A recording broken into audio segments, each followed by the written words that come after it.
Y continuamos con la programación de Amigos en este viernes. Vamos a dar paso a nuestro compañero Manuel Montoya, que nos va a presentar el espacio Volviéndonos a Dios. ¿Qué tal estás, Manuel? Buenos días. Hola, buenos días, José. Buenos días a todos nuestros amigos oyentes. Pues sí, un día más, un viernes más, tengo el privilegio y el placer de estar aquí con vosotros en este medio. Hoy para hablar de un tema que resulta, yo creo, muy interesante. ¿A cuántos nos ha pasado y hemos sentido esa sensación de, uy, esto lo he vivido yo ya antes, ¿verdad? En un momento determinado, una circunstancia, una situación, parece como si lo hubiéramos vivido antes, ¿no? Bueno, pues eso tiene un nombre, se llama déjà vu. Es una palabra en francés que se titula lo ya visto. Y esto, según explican los científicos, es un tipo de paramnesia caracterizada por la experiencia de sentir que se ha sido testigo o se ha experimentado previamente una situación nueva. Es el fenómeno de tener la fuerte sensación de que un evento o una experiencia que se vive en la actualidad se ha experimentado en el pasado. Por cierto, la palabra paramnesia significa perturbación de la memoria que se caracteriza por la distorsión de los recuerdos. El sujeto tiene falsos recuerdos que cree verdaderos y que sustituyen a los hechos reales que no puede recordar. El psicólogo Edward B. Titchener explica el déjà vu como causado por una persona que tenga una breve visión de un objeto o situación y antes de que el cerebro haya terminado de construir una percepción consciente total de la experiencia, esta visión o situación se solapa con un recuerdo residual que se traduce en una falsa sensación de familiaridad. Enfoques científicos rechazan la explicación del déjà vu como precognición o profecía, sino más bien lo explican como una anomalía de la memoria. Es el resultado de un solapamiento entre los sistemas neurológicos responsables de la memoria a corto plazo y los responsables de la memoria a largo plazo, lo que resulta en memorias de los últimos acontecimientos siendo percibidos erróneamente como en el pasado más lejano. Esto es un déjà vu, en palabras técnicas, es decir, un solapamiento de recuerdos con lo que se está viviendo en ese momento, ¿no? Entonces, según las estadísticas, se ha llegado a la conclusión de que aproximadamente 2/3 de la población han tenido experiencias déjà vu. Y otros estudios confirman que el déjà vu es una experiencia común que experimentan entre el 31 y el 96% de las personas sanas. Y es que, claro, la tendencia humana ante eventos de estas características, tales como el déjà vu, que no se entienden muy bien sin una explicación adecuada, es la de atribuirles características sobrenaturales.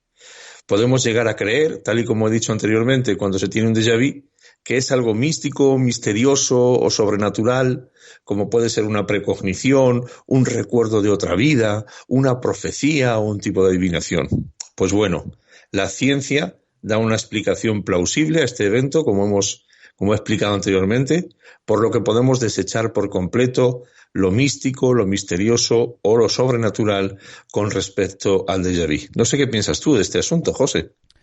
Pues me parece un tema muy, muy interesante, Manuel, que poco se ha tratado.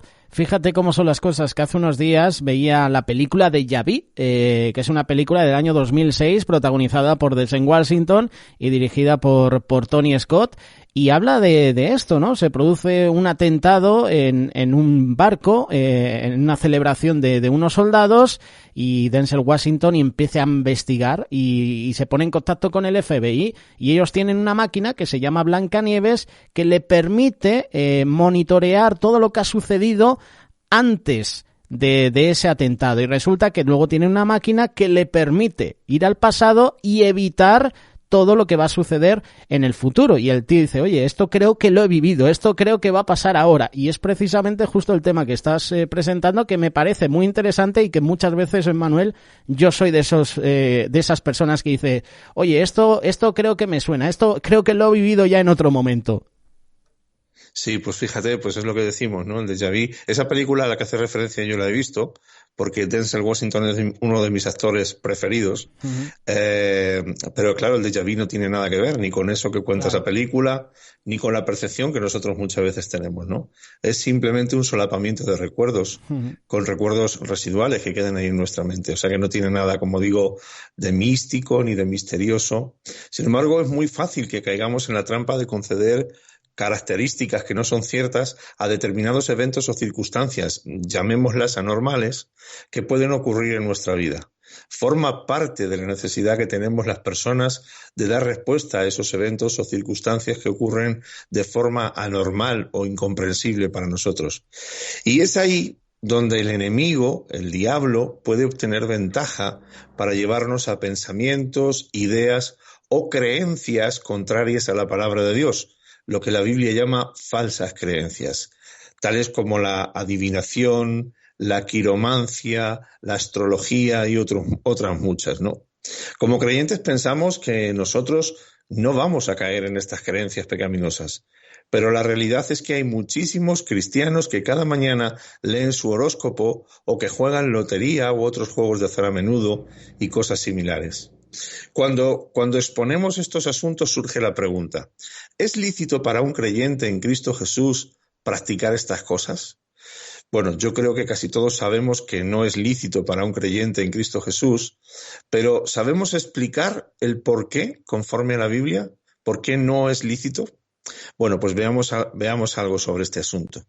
Lo primero que me gustaría decir es que la Biblia, la cual es nuestra única norma de fe, nos muestra claramente que no podemos permitir que nada nos controle o domine fuera de la voluntad del Señor, en primer momento, y demostrar quiénes somos y en quién hemos creído. Ya no creemos más en la diosa suerte, ni en el dios Mamón, que es el dinero, ni en ninguna otra falsa creencia. Esta confianza en Dios tiene además una recompensa espiritual. Nos apacentará de la verdad, dice el versículo. Es decir, si Dios mismo se encarga de enseñarnos e instruirnos en su palabra por medio del Espíritu Santo, Él nos colmará de sabiduría para que estemos cimentados en la verdad que es en Cristo Jesús y nadie nos podrá engañar. La segunda cualidad indispensable para vivir una vida plena en el Señor que nos muestra el Salmo 37 es deleitarse en Él. Es uno de los frutos de una verdadera conversión, el deleitarse en Él. Y no hay nada más que satisfaga todo nuestro ser que la presencia de Dios y el deleitarse en Él. El Espíritu Santo es quien nos enseña a deleitarnos de una manera experimental, integral y completa en el Señor. Seremos en todo momento conscientes de su presencia real, viva y manifiesta cuando confiamos en Él. Una presencia que nos mantiene en un constante gozo interno. Nos moverá el Espíritu Santo a la constante oración, a la lectura de su palabra y nos meterá en la frecuente alabanza y adoración allí donde quiera que estemos. Y la tercera cualidad indispensable para vivir una vida plena en el Señor es encomendarse a Él. Encomendarse a Él es echarse en los brazos del Señor cuando uno no puede hacer ya nada y todo parece estar perdido y sin solución. Encomendarse es más que confiar.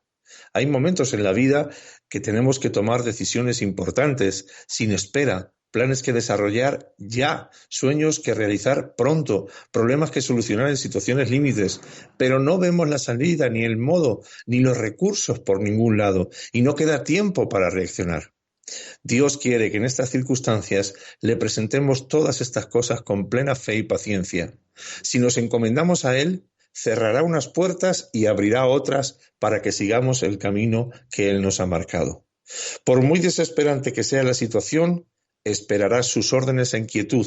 Esto es encomendarse a Él. Si así lo hacemos, nuestros enemigos caerán y los problemas se solucionarán para que alabemos y glorifiquemos las proezas del Todopoderoso. Por último, y para terminar, me gustaría volver al Salmo y a la pregunta que hacíamos anteriormente, al Salmo 37, versículo 5.